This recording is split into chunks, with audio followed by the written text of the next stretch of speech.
ரிஷப ராசி அல்லது ரிஷப லக்னக்காரர்களுக்கு, அதாவது பருவத்தே பயிர் செய் அப்படின்னு சொல்லுவாங்க இல்லையா?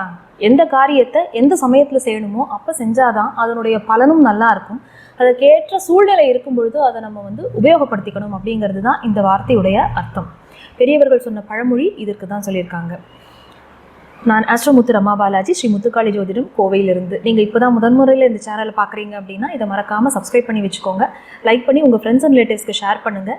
இதில் சொல்லக்கூடிய விஷயங்கள் எல்லாமே உங்களுடைய வாழ்க்கைக்கு முன்னேற்றம் தருபவையாக கட்டாயம் அமைந்திருக்கும். இந்த காணொலியை முழுசாக பாருங்கள். ஏன்னா இதனுடைய கடைசியில் இந்த மார்ச் மாதத்தில் நீங்கள் என்ன விதமான தெய்வ வழிபாடுகள் பண்ணணும், என்ன விதமான கரெக்ஷன்ஸ், அதாவது நம்மளுடைய பிரார்த்தனை ஒரு பக்கம் இருந்தாலும் செல்ஃப் கரெக்ஷன் அண்ட் அக்செப்டன்ஸ் அப்படிங்கிறது தான் நம்மளுடைய சிக்கல்களுக்கான தீர்வுகள் தரும் அப்படிங்கிறத நான் என்னுடைய ஒரு பதிவுகளையும் சொல்லிட்டு வரேன். நான் அஸ்ட்ராலஜியை அப்ரோச் பண்ணுற விதமும் இப்படி தான் நான் பண்ணுறேன். ஏன்னா கர்மா ஜோதிடம் அப்படிங்கிறது தான் என்னுடைய ஒரு எண்ணம். நம்மளுடைய கர்மாவை நம்ம எப்படி கழிக்க போகிறோம், அந்த கர்மாவிற்கு குரு அருளில் எப்படி நமக்கு தீர்வுகள் கிடைக்க போகிறது அப்படிங்கிறது தான் ஜோதிடம் என்னுடைய பார்வையில். நீங்கள் இதை தொடர்ந்து கேட்டீங்க அப்படின்னா உங்களுக்கு என்னன்னு புரியும். ரிஷபராசி ரிஷப லக்னக்காரர்களுக்கு இந்த மார்ச் மாதத்தில் உங்களுடைய ராசி அதிபதி லக்னாதிபதினு சொல்லக்கூடிய சுக்கிர பகவான் உச்சஸ்தானத்தில் அமர்ந்திருக்கிறார். அவர் உங்களுக்கு லாபஸ்தானத்திலும் இருக்கிறார். இது உங்களுக்கு எப்படி நற்பலன்களை தரப்போகிறது அப்படின்னு பார்க்கலாம்.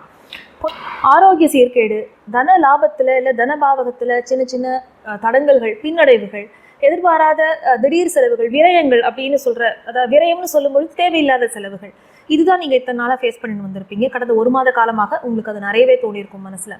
அது எல்லாமே இப்போ மாறப்போகிறது. உங்களுடைய ராசி அதிபதி லக்னாதிபதி சுக்கிரன் லாபஸ்தானத்தில் போய் உட்கார்ந்துருக்க. ஆனால் சனி பகவானோட அங்கே அமர்ந்திருக்கிறார். தர்ம கர்மாதிபதினு சொல்லக்கூடிய சனி பகவான் உங்களுக்கு சுக்கிரனோட இருக்கார். இப்போ இந்த ஹிண்டே உங்களுக்கு புரிஞ்சிருக்கும். எடுத்த காரியங்கள் எல்லாவற்றிலும் உங்களுக்கு வெற்றி கிடைக்கும். பிரச்சனைகள் தீர்ந்து நீங்கள் நல்ல ஒரு பெருமூச்சு விட்டு அமைதியாக உட்கார போகிறீங்க. வருமானம் ஸ்டெடி ஆகும். அதாவது சோர்ஸ் ஆஃப் இன்கம் உங்களுக்கு அது பிஸ்னஸ் மூலமாக இருக்கலாம், இல்லாட்டி நீங்கள் ஒரு செல்ஃப் எம்ப்ளாய்டாக இருக்கலாம், ஒரு இடத்துல வேலையில் இருந்திருக்கலாம். ஆனால் அது எல்லாமே உங்களுக்கு லாபம் தரும். பிஸ்னஸில் பெருசாக இன்வெஸ்ட் பண்ணிவிட்டு ரிட்டர்ன்ஸ் எதுவுமே இல்லையேன்னு சொல்லிட்டு சில மாதங்கள் ரொம்ப உங்களுக்கு பொருளாதார நிலை பின்னடைவாகவே இருந்தது. கையை கடிச்சுட்டு இருந்த காலம்லாம் உண்டு. நம்ம மேலே மேலே முதலீடு பண்ணிகிட்டே இருக்கோம். ஆனால் அங்கே பார்த்தா நோ ரிட்டர்ன்ஸ்ன்னு இருக்கும் பொழுது, அதுவும் பார்ட்னர்ஷிப்பில் பண்ணி நிறைய பேர் கையை சுட்டுண்டீங்க அப்படின்னே சொல்லலாம். பெரிய பாடத்தையே உங்களுக்கு அது கற்றுக் கொடுத்துருக்கு. ஏன்னா உங்களுக்கு தனஸ்தானத்தில் குரு பகவான் வக்ரகதியில் வேற உட்கார்ந்துட்டு இருக்க. உங்களுக்கு அஷ்டமாதிபதி அவர் எதிர்பாராமல் ஒரு சமயத்தில் லாபத்தை கொடுத்துருப்பார். உங்களுக்கு இன்கம் வந்திருக்கும். ஆனால் அது உங்களுக்கு போராது. எப்பயுமே ஒரு பிஸ்னஸ் ரன் பண்ணும்பொழுது நமக்கு ஸ்டெடியாக மணி ஃப்ளோ இருக்கா, நமக்கு இன்கமும் இருக்கா, அதை தான் நம்ம ரொம்ப மெயினாக பார்ப்போம் இல்லையா? உங்களுக்கு அந்த விதத்தில் நிறைய பிரச்சனைகள் இருந்திருக்கும்.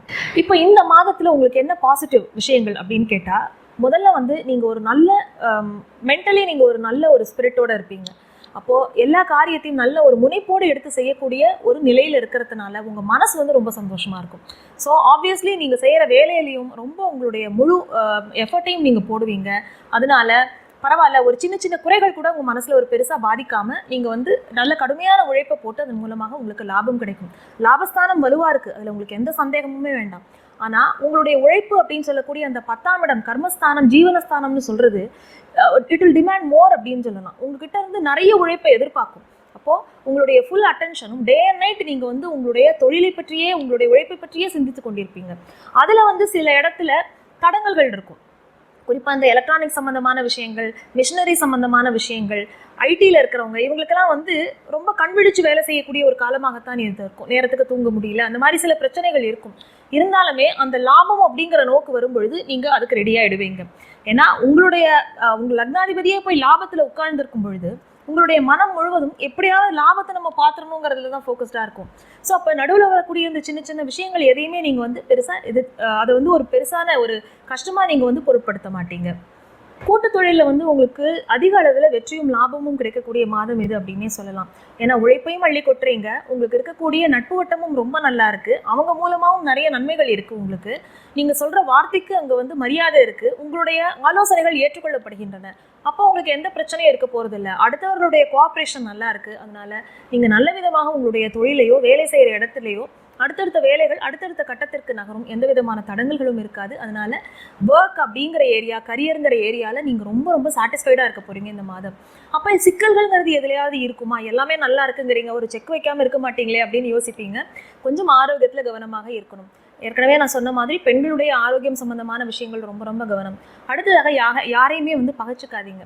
ஏதாவது ஒரு வார்த்தையை நம்ம ஒன்று சொல்ல போய் அவங்க வேற ஒரு அர்த்தம் பண்ணிக்காம இருக்கணும். அதை நம்ம சாஃப்டாகவே சொன்னால் கூட அவர்களுடைய கருத்து என்னங்கிறத முதல்ல கேட்டுட்டு அப்புறம் உங்களுடைய ஒப்பீனியனை வைங்க. அதனால பெண்கள் மூலமாக ஏதாவது ஒரு சின்ன சின்ன மனஸ்தாபம் வரத்துக்கு சில வாய்ப்புகள் இருக்கு. அதனால வேலை செய்கிற இடத்துல எல்லோருடைய ஒத்துழைப்பும் கட்டாயமாக இருந்தாலும் கொஞ்சம் அந்த கம்யூனிகேஷன் அப்படிங்கிற இடத்துல கொஞ்சம் ஒரு தடவைக்கு 2 தடவை யோசிச்சுட்டு உங்களுடைய வார்த்தைகளை நீங்கள் சொல்லுங்கள். அதே போல் ஏதாவது ஒரு அக்ரிமெண்ட் ஒன்று சைன் பண்ண போகிறீங்க, ஏதாவது ஒரு டீல் பேசி முடிக்க போகிறீங்க அப்படின்னா அந்த இடத்துல ரொம்ப ரொம்ப நீங்கள் கவனமாக இருக்கணும்.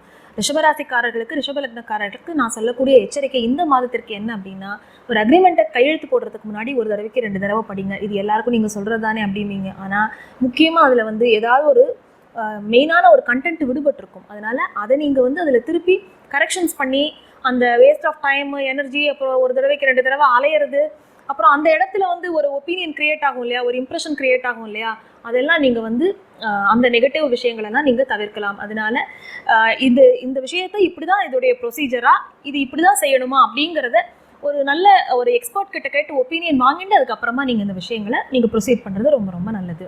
ரியல் எஸ்டேட் துறை, கட்டுமானம், அந்த மாதிரி இண்டஸ்ட்ரியல் செக்டாரில் இருக்கிறவங்க அவங்க எல்லாருக்குமே வந்து அரசு வழியில் நல்ல ஒரு ஆதாயம் கிடைக்கும் உங்களுக்கு. அவங்க மூலமாக எதிர்பார்த்து கொண்டிருந்த ஒரு நற்செய்தி உங்களுக்கு வந்து சேரும் அப்படின்னு சொல்லலாம்.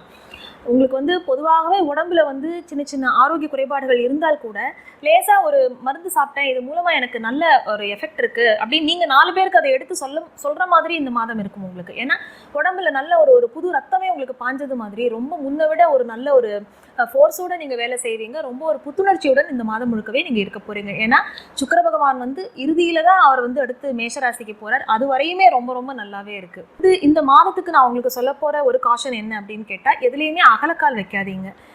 இதுதான் செய்ய முடியும், இவ்வளோ பண்ணினா போகிறோம் அப்படின்னு சொல்லிட்டு ஓரளவு அந்த விஷயத்தை லிமிட் பண்ணிக்கோங்க. அடுத்தது பட்ஜெட்டிங் அண்ட் பிளானிங் அப்படிங்கிறது ரொம்ப ரொம்ப முக்கியம். நிறைய பேர் வீட்டுக்கு உண்டான செலவுகள் பண்ணுறோம் அப்படின்னு சொல்லிட்டு ரொம்ப ஆடம்பரமான பொருட்களை ஒட்டுமொத்தமாக வாங்கி குமிக்கிறது அப்படிங்கிறத மட்டும் பண்ணாமல் கொஞ்சம் கொஞ்சமாக நீங்கள் ஓகே இந்த மந்த் இதை பண்ணுவோம், ஒரு 3 மாதம் ஆகட்டும், அடுத்த இதில் பட்ஜெட்டில் அதை பண்ணுவோம் அப்படின்னு சொல்லிட்டு கொஞ்சம் ஒரு பிளானிங் அப்படிங்கிறத கொஞ்சம் நல்லா பண்ணிக்கோங்க.